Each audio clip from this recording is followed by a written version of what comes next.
and welcome to another edition of Health Solutions with Shawn and Janet Needham, where Team Needham discusses everything healthcare. I'm your host, Shawn Needham, and I am super excited to be streaming from the Team Needham podcast studio at my house, of course, and I am super excited to have Tara LeBaron on our show today.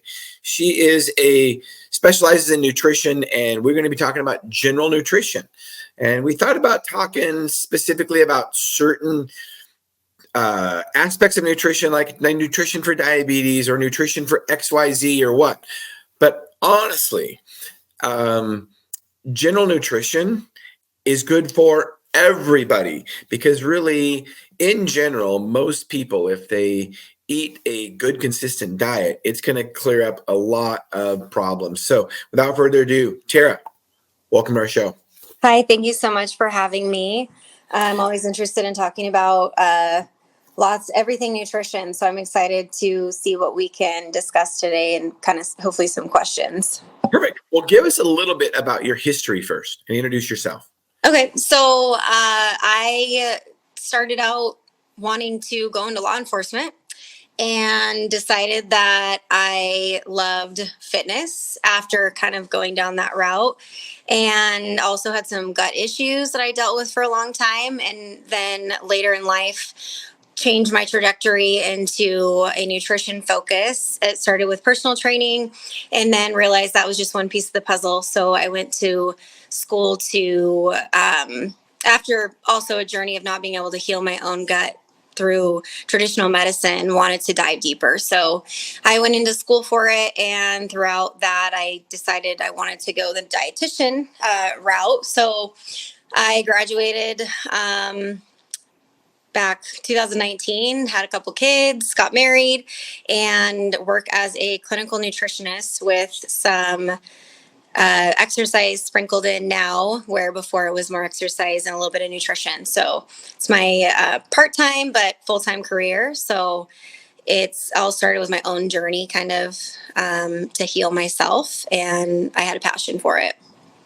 It's always nice when we have a journey that fixes ourselves first, because we can really share our struggles with the people we're trying to teach, correct? Yeah, I'm more relatable. I don't have the same struggles as someone else, but definitely it adds value for sure. So let's just talk about basic nutrition. You go. Okay, so I had put a lot of thought into what are some things that I run into, because I'm working with the general population, and people come to me with all kinds of questions and concerns and ideologies and diet culture. So at the end of the day, one of the most common things that really comes to play is a lack of nutrition knowledge. We're not teaching nutrition education in school. Long gone is the food pyramid. Now it's My Plate, which is still a USDA style of learning. But when I was doing my internship in college, we would go in and for our clinical hours, or our community nutrition hours, if you will, we would teach certain classes and grades these lessons. And for the most part, that is all they got for the entire school year. They weren't learning about how to fuel their bodies on a regular basis. They weren't taught what food groups were in depth, or what food does for your body, why we need food. It's more the influence of each other and what social media was telling the kids, starting with probably first grade. That's from my experience. But ultimately, I'm reaching adults that have never been taught about what carbohydrates do, or why we need them, and they fear them, or they're fearing like certain food groups and categorizing and stuff. And so ultimately, a huge part of what I do is just really help people understand food and why we need it, and that all foods can fit, and really try and defunk the diet culture, overcome a lot of years of yo-yo dieting for most of these adults. I work primarily with adults, some children, but that's not my main population. And it's really eye-opening, because it's it's a foreign concept. It's not common knowledge. And you'd think, going into, well, I know I'm supposed to have this, I know what I'm supposed to be doing, but even what that knowledge is typically skewed from what's actually researched to be effective. So, with that, meeting the population where they are is, I really try and just start with, like, what do you know, and how can we build on that and make it applicable to long term with families or work busy lives, just all the things that are reality and sustainable. So that begs the question of, why aren't we teaching this? And I need to pick up where, because I'm not going to be able to impact that necessarily, but I just do my best to try and spread the word of education on just the same issues day in and day out in a lot of cases. Yeah, and I will say, once you've been in this realm for a while, you don't realize how much you take things for granted. You just think that it is. You mentioned common knowledge, and it's just not common knowledge. And I'll use myself as an example. I mean, I grew up eating horrible, and I don't necessarily blame my parents because maybe they didn't know any different, but I mean, just horrible snacks and, ding dongs and Twinkies. And I was kind of in the time when all that stuff kind of started coming out, because it's not like my parents were raised on that stuff. So, and I just don't know if my parents just might have not known any better. So but I never really had weight issues, partly because I was so active when I was a younger kid. But I went out to college and I kind of ate that same way. It didn't really get me in college much because I just didn't have money to eat as much. But after I got out of college and I became less active and just ate that same way, I mean, my weight started to creep up on me. And it wasn't until I started, a little over 10 years ago, actually about 13 years ago, when I really started cracking down and changing my lifestyle, that I understand, some basic things about nutrition. And I had to teach myself because I never learned it from my parents or my, in school. So I'm one of those people, Tara, that I didn't really know what carbohydrates were. I mean, even though I had biochemistry, I mean, I knew what they were, but I didn't. I mean, I understood chemically what they were. Same thing with lipids, and same thing with proteins. And I probably know more about the structure, the amino acid content of proteins than I did of how it really worked in my body. So, I'm definitely one of those people. And until I had to journey through it myself, I never really learned it. So it's easy to get into that. And it's easy to get stuck in that. No, it's interesting you say that because when I picture carbohydrates, I picture the chemical composition of it because, we're science backgrounds. But one of the things that, is scary is, a lot of people that come to me is like, I don't want to eat carbs because I know they're bad. And they always premise that, everyone's justifying it to me. Yeah. And I always have to stop and beg the question of, why are they bad? Well, my parents. I mean, really, we are, as time evolves, research evolves, and not, bless our parents' heart, they didn't know better, but they weren't taught better, or whatever the case may be. And a lot of these food struggles and the lack of education, or the yo-yo dieting, that also comes from that relationship with food not being healthy, or being an athlete. And like you just described, so many people I see as, well, in school I never had to worry, or I was athletic and I never worried about weight. And now here you are as an adult and you're like, well, wait a minute, now it matters. And we're creatures of habit. So how do we undo these years of struggle and trials, and the things that worked then don't work now? I mean, they don't. Our bodies change. And again, my population being typically over 30, we're working with this, and that weight, college, like that life was different. It's not going to be the same. And so teaching about what the function of these nutrients are is a really good starting place. Outside of the chemical makeup of them, they just the base, what we might now, if you're engulfed in the world of nutrition, might think as basic is not, and it's shamed. I mean, there's so much food shame around, like, carbs are bad, protein is all you need, or Oh, yeah. fat is great for you. It's whatever the trend is, Yeah. during the time. Yeah. And it is, and I can tell you, the carb is bad thing. That's, I don't know. I think it might not be as trendy, but when the keto was really, really hot, it was just, how bad carbohydrates were. And I remember one time getting beat up on a post in social media because, I mean, somebody literally said that feeding your baby sugar is like giving it heroin. And I'm like, come on. I mean, seriously, that is not a good analogy whatsoever. And I mean, they really believe this. And there were like 4 or 5 people in this keto group just beating up on me that sugar is like heroin to a baby. I'm like, come on. And here's what's interesting about carbs. If carbohydrates are so bad, then how come without the simplest carbohydrate, i.e. glucose, for you keto fans out there, without the simplest carbohydrate in the world, glucose, we would die. If we had no carbohydrates in our blood, we would be dead. Correct, Tara? So how can More or less be that bad, right? Yeah. And there is a place for some of these diets. I am not disputing that, but that's just it, is like, there's a place for it. There are certain medical conditions that require certain restrictions. And I am talking about across the board. Let's not complicate it. General nutrition, enjoy the good things in life, and focus on overall well-being to prevent some of those conditions, unless you're, born with them or have an autoimmune disease. But this is like just nutrition knowledge.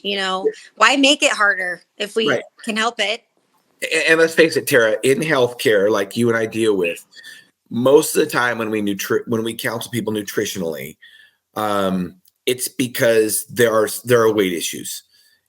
That's usually in healthcare when we counsel patients. So we've got to come to terms with that, first of all. Mm-hmm. In general, I mean, there's exceptions to it, but in general, we're not counseling high caliber athletes in healthcare. I mean, we might, but usually those people also have a separate coach, which you might be one of those. But in general, most of my patients, it's general nutritional knowledge because they want to lose weight or stay at a healthy body weight. Or gain lean body mass also possibly, but usually that's also means they need to lose fat.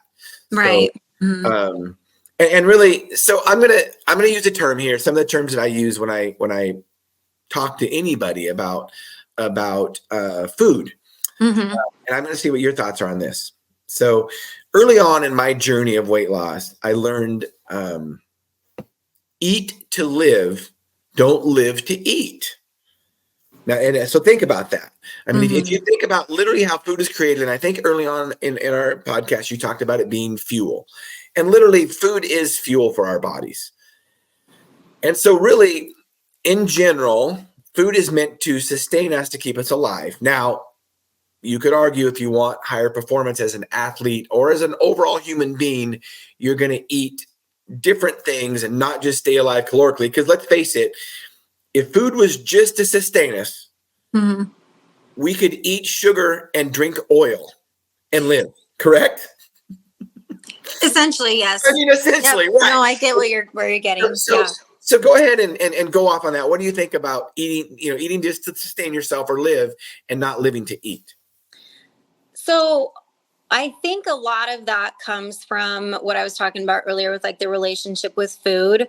You absolutely need food to live, but what is your definition of living? So if you want to optimize living, then there is a certain way you should be eating. But if you're just trying to survive, then you are living to eat, or whatever, or, however you want to kind of like turn it, it can apply in a way.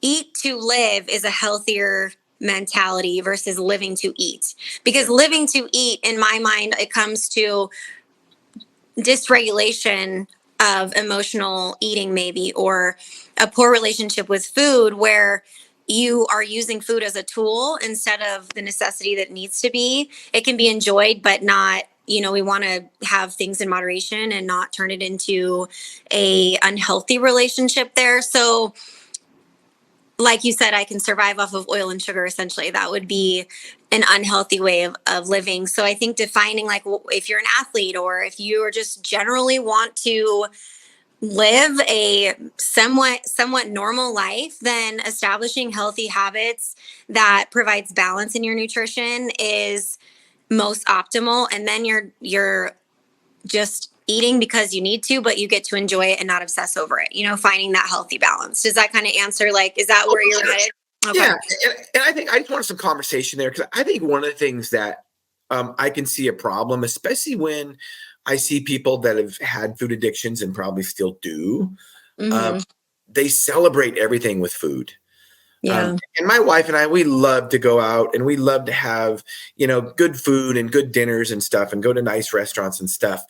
But I think we've overcome some of the problems that we've both had in the past of, over celebrating with food, or, let's do this with food. Let's do that with food. And we just went on a great bike ride. Let's go out and celebrate with ice cream, which we've done. Believe me, when we were in Palm Springs a few weeks ago, and we rode 100 miles, we celebrated with ice cream, and I did not feel a bit guilty about it whatsoever. But you got to be careful about every little celebration being food. Yeah. So I want to touch on that, because that is something that, being in the thickness of having two young children, it's really quite easy to, I say easy, nothing's easy with parenting. So it's a more simple way to reward my children, essentially. If they are good, hey, if you're good, I'm going to get you some ice cream, or I'm going to let you have a cookie. And that is something that I have really, really, really tried not to do with my kids. And there is research behind that. That's one of the things that can help. And everyone's struggles are different. That's something for me that I just am very passionate about. And so rewarding my kids with food turns into, if I'm good, if I have an emotion, I get rewarded. So then we're implementing at a young age. Now, when you're, like your example, in one time in and of itself is not, I get it. Like, I'd be in the same boat. But when it becomes a problem, like you said, is when every single thing is surrounded around food. And then we don't find that moderation of being able to have other joys, because we're always emotionally eating. So for emotionally happy eating, we're going to emotionally sad eat, and then emotionally anxiously eat. So we've got all these different reasons for eating surrounding our emotions, and then we can't regulate or find other coping mechanisms. And so every single social gathering has food, typically, right? I mean, that's very common. Right. So it's a hard one. Yeah. The difference for me, I find, just being one that is very social, is also the commentary that comes with it. So it's one thing, and this is more my personal experience, but there's some research with it as well. It's one thing to be in a social setting and have food, and it's another to comment on, why aren't you eating this, or you need to have a drink, or that's all you're going to have, you don't need to lose weight. And like, it's the commentary that is very debilitating, if you will. So then we have this guilt and shame. And I think too, when I go out or I'm around people, they know what I do for a living. And I always get comments, oh, don't judge me, I don't normally eat like this. I'm like, for one, did I make you feel that way? Because I never want to make you feel that way. But secondly, you don't have to justify it to me. You didn't ask for my help. You didn't ask for my opinion. I'm not passing judgment. But that's a common thing, is like, with food is one thing, but it's everything that comes with it. There's never no strings attached.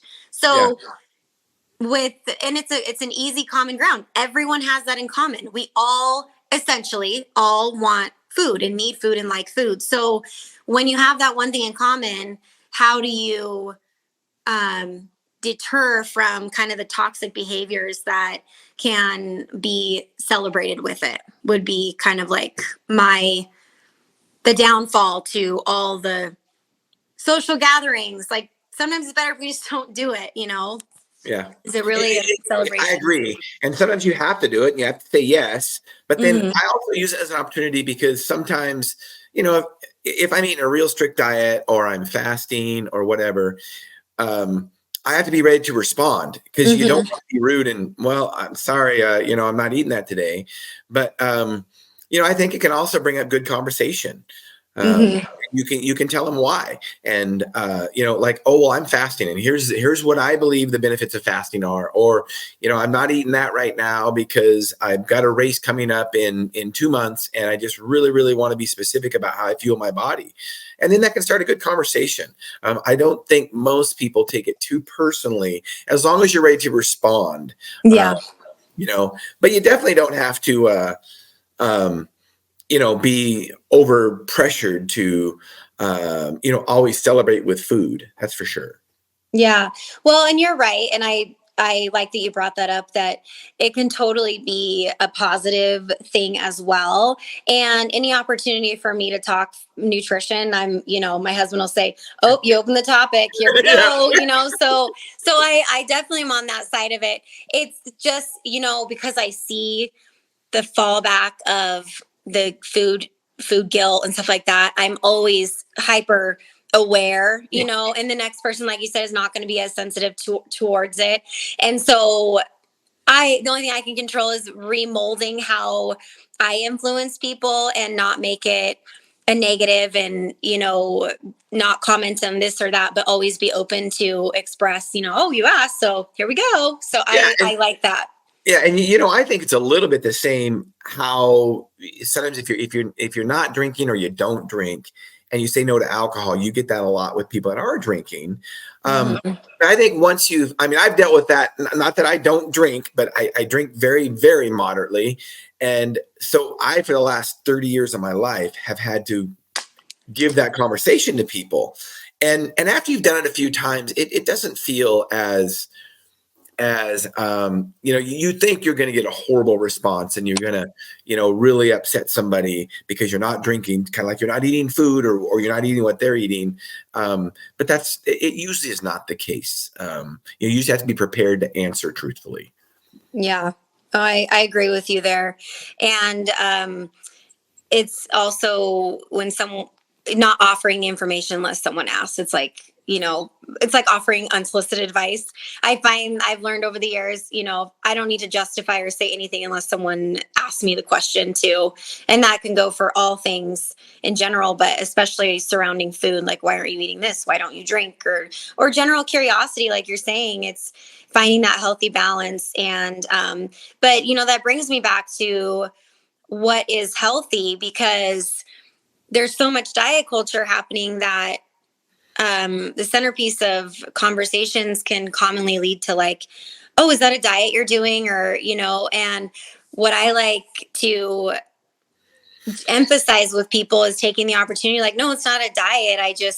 I'm, dialing it in and really trying to be more mindful and healthful, and occasionally enjoying this, or, without pushing someone else to do it, but leading by example. That's a huge, huge thing, especially in homes where you've got, one person's doing this and this person's on a different journey.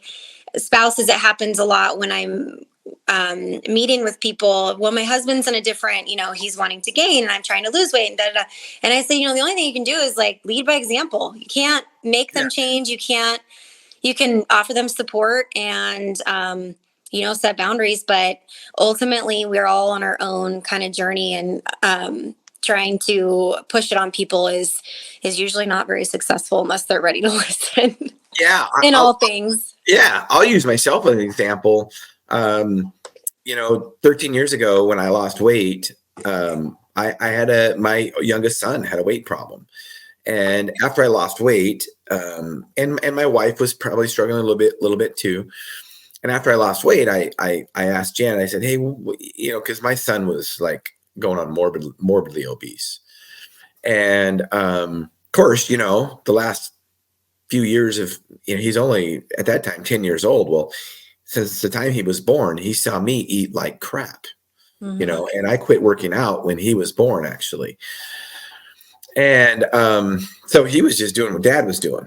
And after I lost weight, I brought up to Jan. I said, hey, what do you think about, what do you think about Jordan's weight? Well, it didn't go well.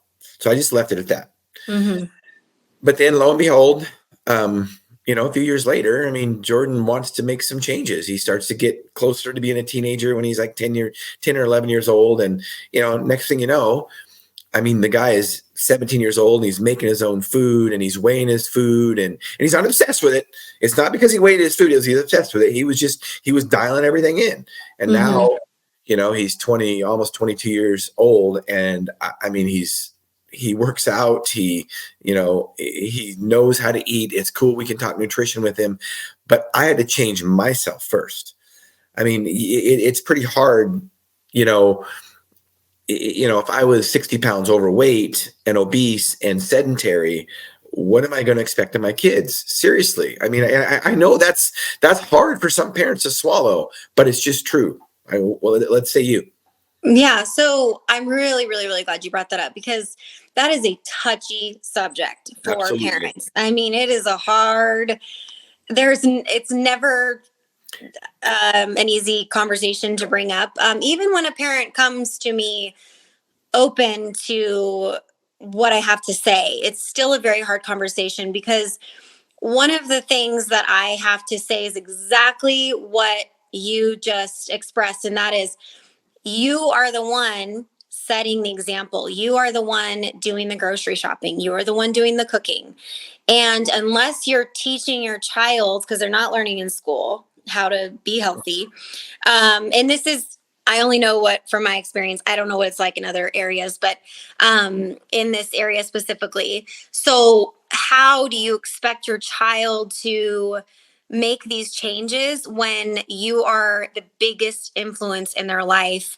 And this is, I'm talking from 5 to 18 years old. Because usually I don't see much until 5 years old when parents start to get concerned about certain things, when the growth charts are different or, whatever. And ultimately, I'm very passionate about that. And anyone in my family will tell you that, you are the one responsible for what your child is doing. And yes, you have only so much control because kids are wild and a lot, but either way, if you're not setting the groundwork for them, if you're not including them, if you're not teaching them, then where are they going to learn it from? It's not going to come from thin air. They're learning from their peers, which probably isn't the best, example. Right. But, going back to, it's not like parents know.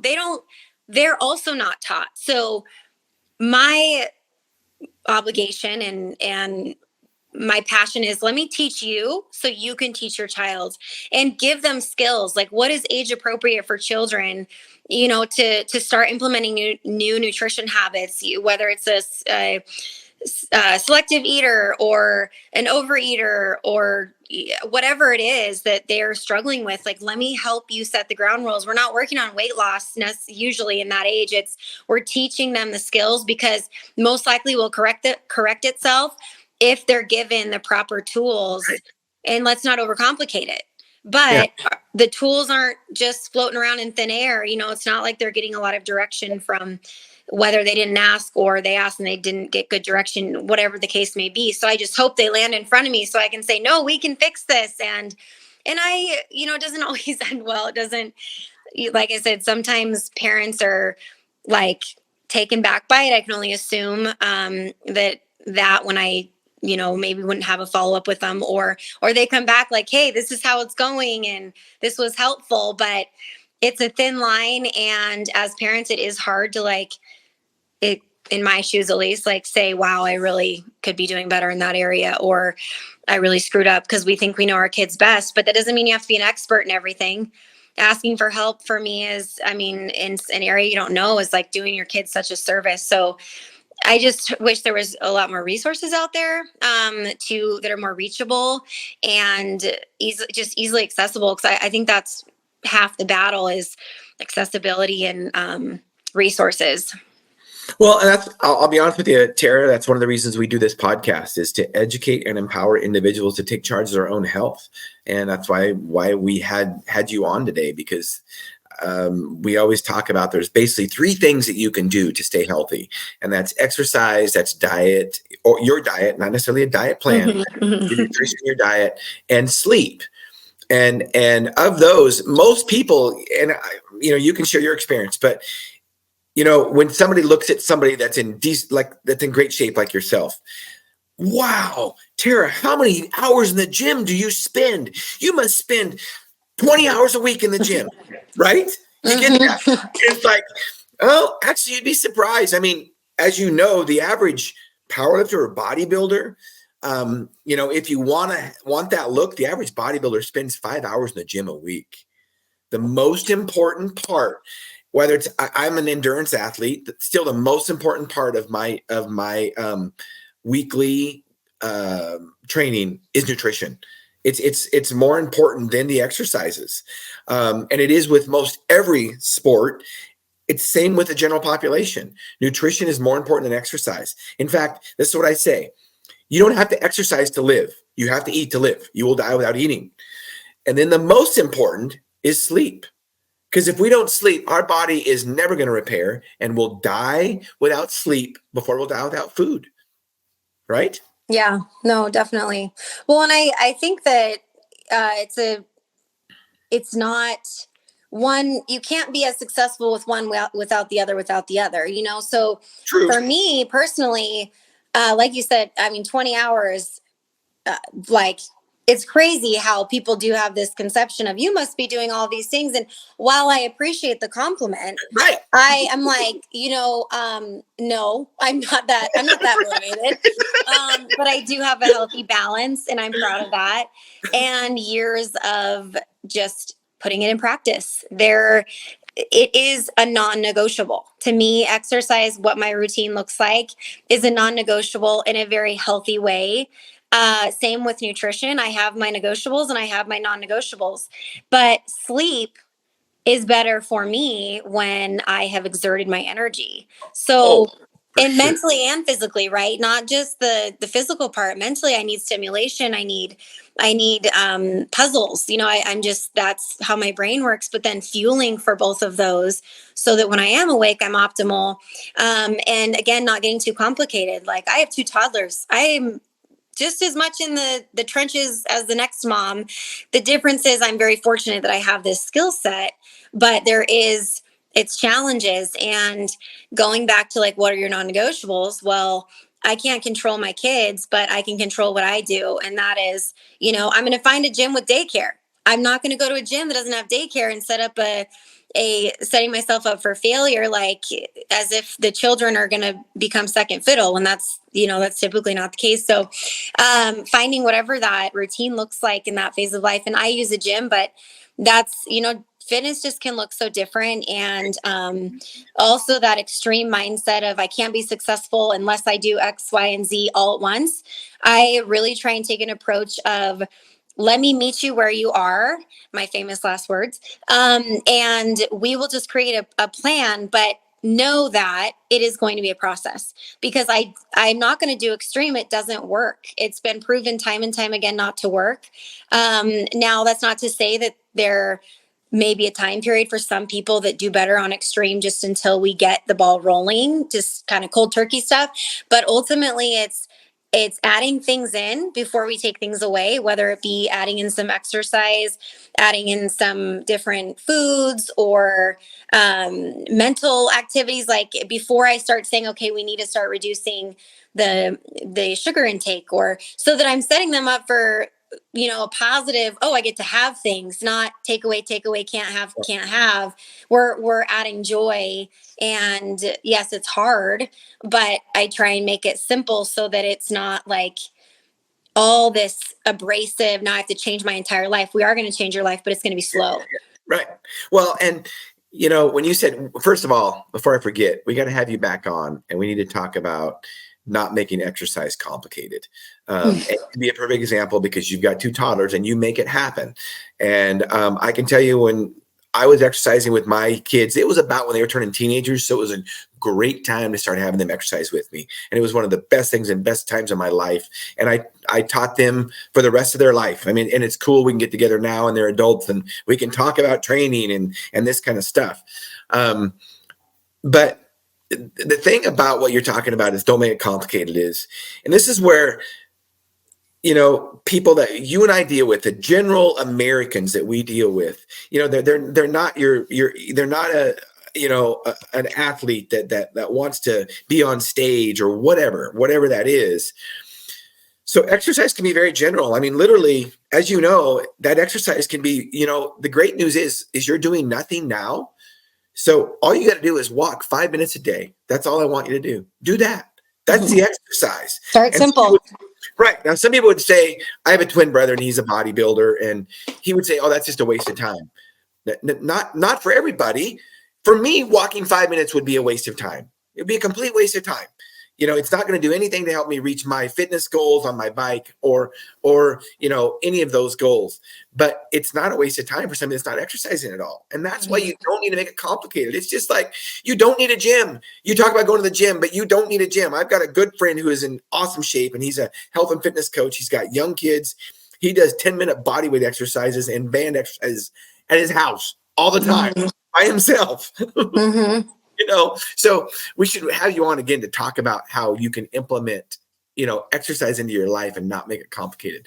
Yeah, so, definitely. Back on nutrition, not making it complicated. If I had to tell somebody one thing that was to not make nutrition complicated, this is what it would be. In general, because, like we said, most people don't know about eating healthy. In general, here's a good clue. And most doctors aren't super good at nutrition. This doctor was, and she taught me this. She says, if it doesn't rot, don't eat it. What are your thoughts on that? I think that in the whole grand scheme of things, I like that ideology. I also want to premise that for the most part, that's a good general rule. But allowing yourself those simple pleasures of the things that do rot, that are just, the good stuff that you just every once in a while have, is also okay. But it's every once in a while. And I'm going to use this example that we used to teach the kids in the schools, because it was such a great way of like categorizing kind of how foods can fit into, well, let me just tell you, and then it'll make more sense. So if you use the analogy of a stoplight, you have red, yellow, and green. So you have your green foods that you eat all the time, all day, every day.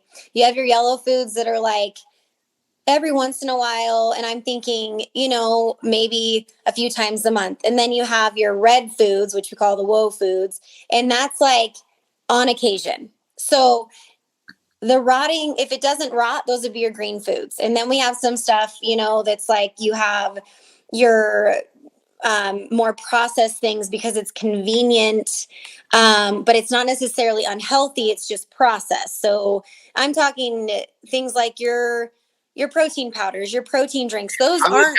That's what I was thinking. Yeah, that's so like sometimes in a pinch, you have to eat those. And they have a shelf life, but they will rot.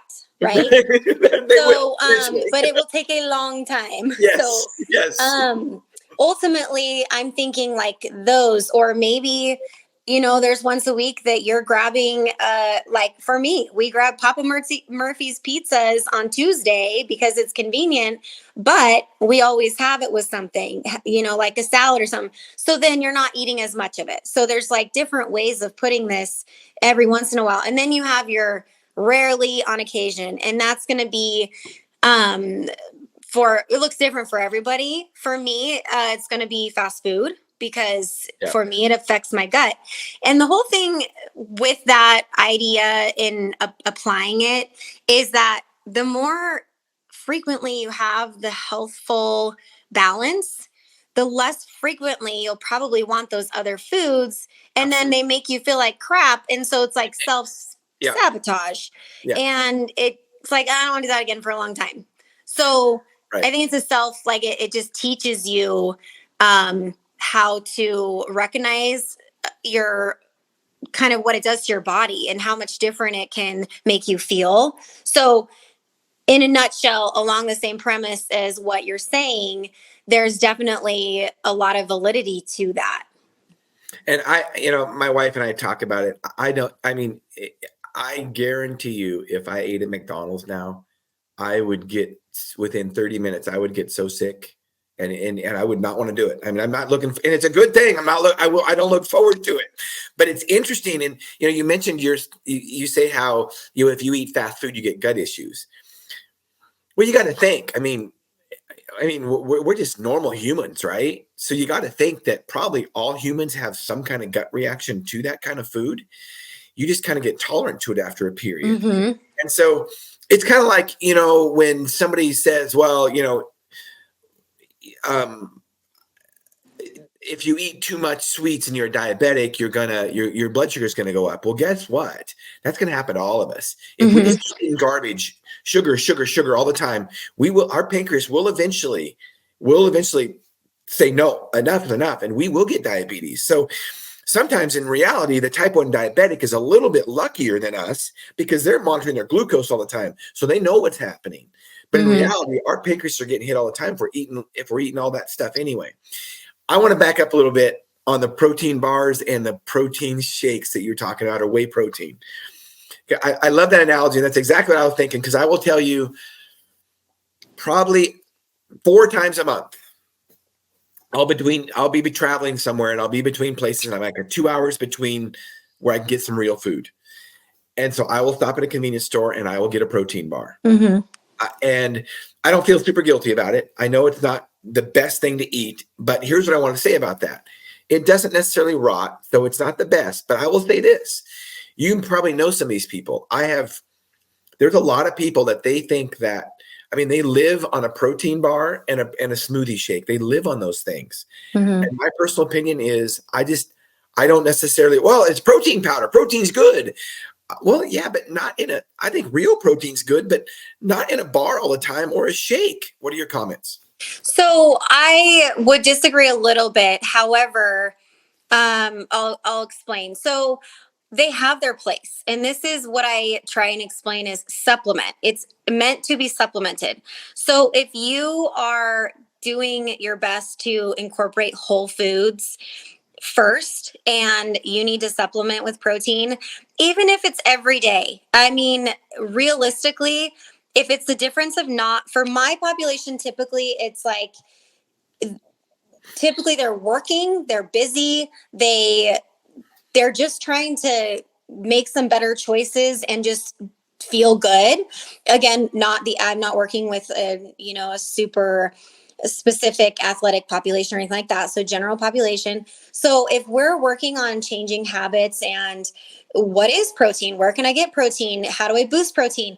There sometimes for periods of time, it's okay, let's get a little bit of supplementing on board, but this is only in the interim while we figure out how to do whole foods so that we can start getting that feeling better and feeling energized and building muscle, things like that. And I'm not just talking protein. I'm thinking in general, just like all across the board. How do we start getting in some nutrients while we work on the education piece? Because that takes time to learn how to cook and what kind of meats are more lean, or how to prepare meat so it tastes good. So thinking of, how I implement supplements, but I am not the first person to go to supplements at all. But I have had to overcome that a little bit because in reality, most people need it more than you might think or want them to. So then I go to, okay, let's find clean products. So let's try and find more. That's where I go kind of into the organics, more plant-based, so that I can,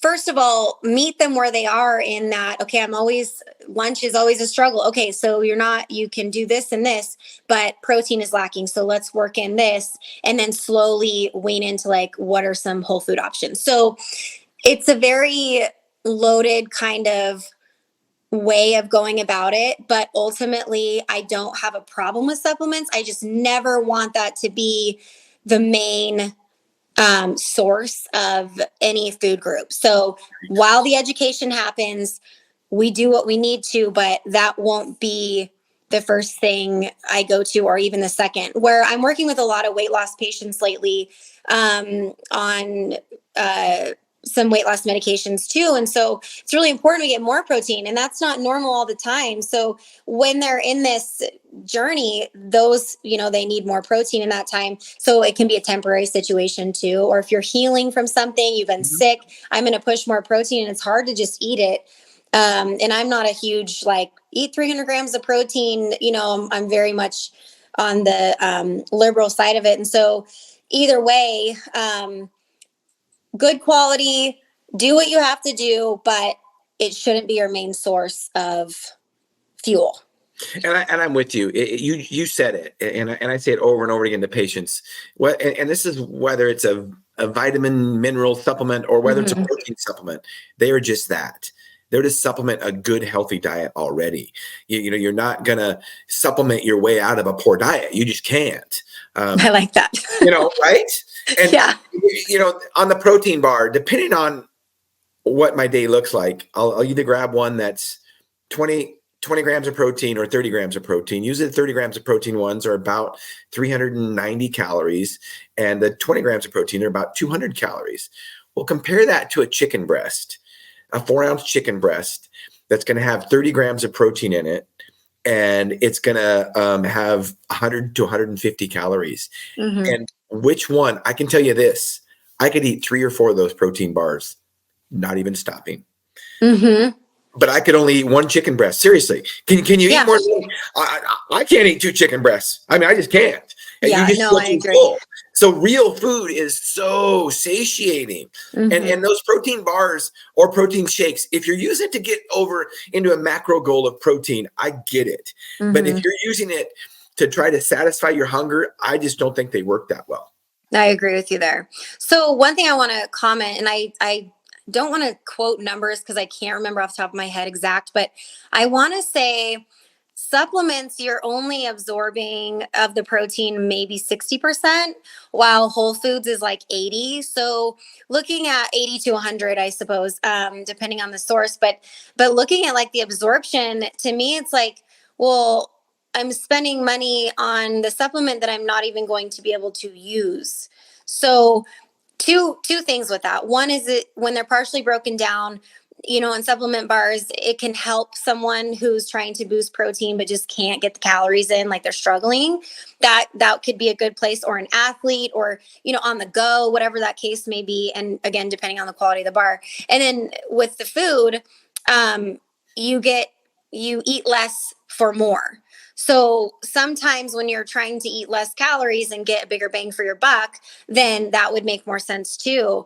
And most people are on a weight loss journey, not typically weight gaining. So speaking on that behalf, the real food is it's going to, like you said, it's going to satiate you. It's going to make you feel satisfied, not like you just had a candy bar without the density to it. So some of these bars out there, a couple that I like to recommend to people are the Perfect bars, because they're actually made with whole foods and they're primarily almond or peanut, but they're filling. So they're real foods made into, one-stop shop. They have to be refrigerated. They're, kind of your, if it doesn't rot, don't eat it. So some of the RX bars and Lara bars. I was going to say RX bars is another one. Yeah. And that's a really good one for people, especially who don't like protein bars, because they are sweet and chewy and, they taste more like real food. So, but then that's not what everybody's liking. So I just kind of whatever fits into someone's palate, we try and do that. And I want to touch back on the calories of bars, something to kind of that I've used as a formula is people will ask me, well, how do I know it's a good protein bar versus a not a good protein bar? And kind of a rule of thumb that I find is, for just a general population, a 1-to-1 carb to protein ratio is usually going to be a pretty good balance. And I'm also looking for that, you spoke on the insulin levels. So I'd say 9.5 out of 10 times I'm telling people to pair carbs with protein so that we don't have those blood sugar issues. And regardless of, like you said, diabetes, we all have insulin. We all have blood sugar regulation. So I'm trying to promote optimal for insulin, and some of these bars can essentially not help that. But in general, food across the board, it's like anytime you have anything super sugary or carb filled, we want to pair with protein. So that's just a little food for thought, advice for people that can apply to anybody, you know. And another one that's real food is Cliff bars, not their protein bars, but the regular Cliff bars. They're real food. What I like about RX bars is they will tell you right on the front of the wrapper what exactly they are. 4 dates and peanuts and whatever they are. That's literally all it is. But I'll also say this about RX bars. I personally, when I eat RX bars, I do use them during my longer races or long rides. And that's the only time I use them. And one of the reasons why is because it's not, even though it is real food, it's packaged different than real food. So it doesn't satisfy you like real food does. And that's the problem when you eat anything out of a wrapper, is that it's just different. You mentioned something that when you said it, it's like, well, we absorb real food better than we do the packaged protein bars or whatever. And it's like, I didn't know that. But when you said that, it's like, well, duh. We weren't really designed to eat protein bars out of a wrapper. We weren't. We were designed to eat XYZ chicken breasts or beef or whatever it is. That's what we were designed to eat. So of course we absorb it better. We really shouldn't be surprised. Again, if it doesn't rot, don't eat it. And that's normally real food. I mean, and just think about what that is before we eat something. Yeah. Well, a couple of things, to kind of circle back on with the real food and packaged food and all of that is I just want to kind of reiterate that in a perfect world, I would love to be able to have everyone whole foods and give them all the tools and stuff, but I don't want to ever put down, like, if that's how you're getting a lot of nutrients, as long as you're trying to move forward in your knowledge of nutrition, because so much of that is pushed through social media and influencers and stuff, that it's like they're not really knowing any different. They're pushing products and protein powders, which I have protein powders. I'm not one to use them a lot for the flavor component, but I'm like, especially in the fitness world, it's so hard that, and so how do we meet the population with all this outside influence? They're not going to get rid of their social media. So how do we, not shame it, but educate on why it's not great and all of that, and it is an ongoing thing that I face, that I try and see from a different perspective. But ultimately, like, too, supplements are so expensive, and people say eating healthy is expensive. And I will tell you that I agree, if you don't know how to properly cook or have recipes. It isn't expensive unless you have the tools to be able to do it properly. And again, that's something that's been around for years. It's just expensive to eat healthy and all that. And I get it, but I've just learned, like, hey, let me give you all these different tools so that we can stop saying it's expensive, because protein bars are expensive, and supplements and fast food and coffee, like all that is so expensive. It's how we prioritize it in my mind. So I'm just trying one, person at a time to just help, like, give more tools. We're just like, they just need tools. So, and speaking of expensive, so I was at Jimmy John's yesterday. I cater a lot of lunches with Jimmy John's, that. And so it's just a quick meal for me sometimes, and especially if I've just done a workout, I feel like I can afford to eat at Jimmy John's. And my Jimmy John's yesterday was $19 for a meal. That was just for me. Yeah. Now, so when you say eating healthy is expensive, let me tell you, versus eating eating junk foods, a lot cheaper. I'm not buying it. For instance, I bought 60 eggs the other day for $19. That's 30 cents an egg, I think, something like that. And then I know sausage might not be the healthiest thing for some people. They don't think it's super healthy, but it's a very inexpensive form of protein, fat, and just a meat source. Mm-hmm. You can eat sausage and eggs for $2 a meal, easy. Mm-hmm. And by the way, if you want to throw some vegetables in there, Janet and I even found these ready to saute vegetables the other day, peppers and onions. It was really convenient. We did the math in our heads to do each one separately and buy the onion and buy the peppers and cut them out and cut them ourselves, which is a lot of work. I'm not worried about working necessarily, because I do know that one of the reasons that we overeat is because we don't prepare our food like we used to. So if you have to prepare it, you won't prepare your food. But it was less expensive to buy these things pre-cut than it was to buy each individual pepper and onion. And so we went ahead and bought that. And I mean, we put sausage and eggs in it, and it was, great meal. A couple dollars. You just cannot. A protein bar is $3. Well, so I just want to kind of I'm really glad you brought that point up, because something that I have learned to do throughout my education is that I would have to price out meals, because that would be a thing. We work with all populations, right? So everyone's on a budget of one kind or another. Right. Yep. And I don't get into should you buy organic or not unless it's brought up. But, these topics are also, I can't eat healthy because I can't buy organic. And let me just clarify that just because it's organic does not make it healthier. It can make it safer for consumption, but not necessarily healthier. So if anyone feels that way, just to kind of put that out there. But I'm going to go ahead and add to that too, Tara. Mm-hmm. In fact, I did a post and we were kind of getting into this, like the new thing in Washington State is all eggs have to be cage free.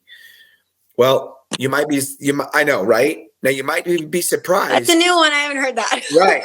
You might be surprised what qualifies as being cage free. Yeah, no. I don't remember the details, but as you can imagine, it's really not cage free. Well, because I live in an agriculture community and I know people that spray crops for a living, I can tell you people would be surprised if they knew what was the organic. I'm just saying that. Yeah. I won't go into the details of it, but sometimes the labels aren't always what you think they are. That's also why if you can find a local source for things, i.e. the farmer's market where you buy fresh vegetables, I get it. You're not going to get those in the winter. Or if you can have a local beef supplier or a local egg supplier, local ranch, you're better off, because then you could ask them, well, what are you feeding these guys? Yeah, no, I just said that about organic. That's a long conversation for another day. That's a good one. If I had a couple of things though to kind of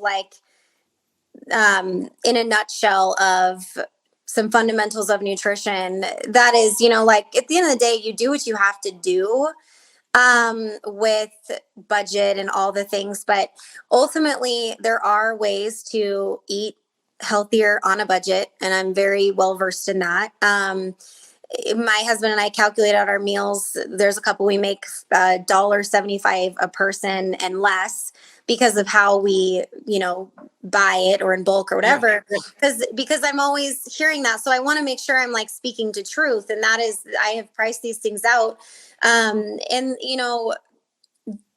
just focus on some things you can control with nutrition, and not have to put so much pressure on if someone's trying to make change and move forward, or whether be healthy or lose weight, whatever their motivation is. Just do a couple things at a time. It doesn't have to be everything at once, because most likely that won't be long-term anyway. And you'll get burned out. You'll lose motivation. The endorphin rush is gone. The excitement of it is gone. So small steps, small things really do make a big difference. Like you said, 5 minutes of walking. If you're sedentary, do it. Start there. Keep moving forward. Nutritionally, if you're take on baking, start learning how to bake instead of trying to learn how to do every single recipe you come across, or learn about macronutrients, just really honing in on one little thing at a time instead of trying to combat everything health after years of living and being told one way versus another. And trying to not make it so complicated, but also understand, sometimes with nutrition, a lot of times there is an emotional underlying thing that needs to be addressed also, where other professionals can come in handy, and that needs to be addressed in order to be able to move forward with food.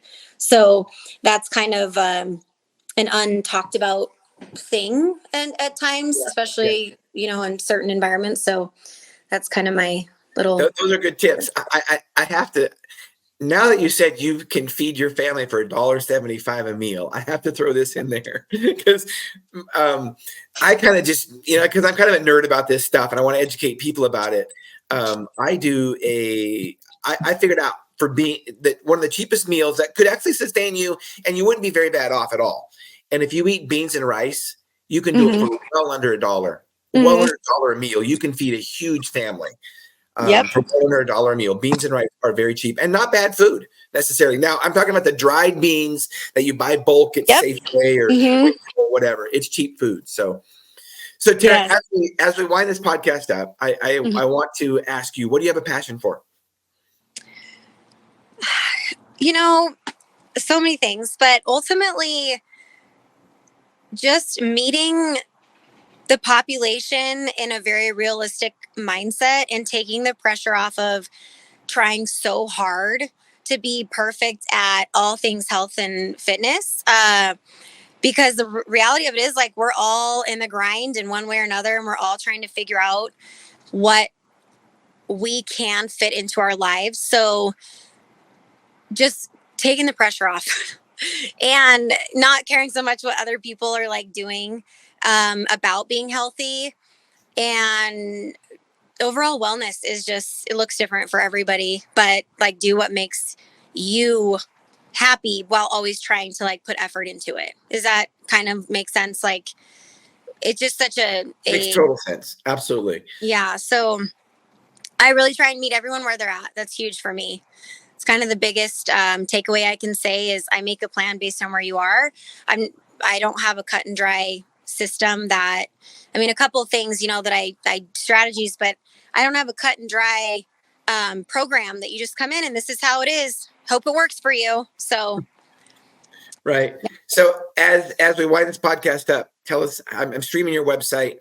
You work for Active Family Healthcare. Tell us how you can how people can get a hold of you. Yeah. So if you just visit our Active Family Healthcare website, our phone number's on there. And also my email should be listed there as well. That's the best way to get in touch with me. And set up an appointment, or I can always do a phone call to kind of establish if I am the person for you, and likewise to help you on your journey, whatever that looks like for you. Nutrition related diseases, weight loss, exercise, just nutrition knowledge, all kind of the gamut of health and wellness. I love it. I love it. So thank you so much for being on our podcast today, Tara. You've helped us to realize our goal, which is to educate and empower individuals to take charge of their own health. So I really appreciate it. Thank you. I appreciate it. I'm glad to be here. Hope we can do it again. All right, we will. We'll talk about exercise next time. We'll schedule you. Thank you. That's good. Thank you. Bye, Shawn. Bye-bye. And listeners and viewers, thank you for tuning in to Health Solutions with Shawn and Janet Needham. Tune in Monday. You don't want to miss out. Monday, speaking of nutrition, we are having Dr. Shawn Baker on our podcast. He is a proponent of the carnivore diet, and he's had lots of success and lots of patients that have had success on this diet. So you don't want to miss out. 12:30 to 1:30 Pacific Standard Time, Monday. And I want to stream some comments. And Carolyn, I don't know if you're still watching, but hello, Carolyn Blankman. Thank you for watching. And Sarah Kane was just on. Tara may see this later, but thank you, Sarah, for tuning in today. Yes, it was great information. I really appreciate Tara being on today. So tune in, Health Solutions, Shawn and Janet Needham, Monday, 12:30 to 1:30 Pacific Standard Time. Thank you.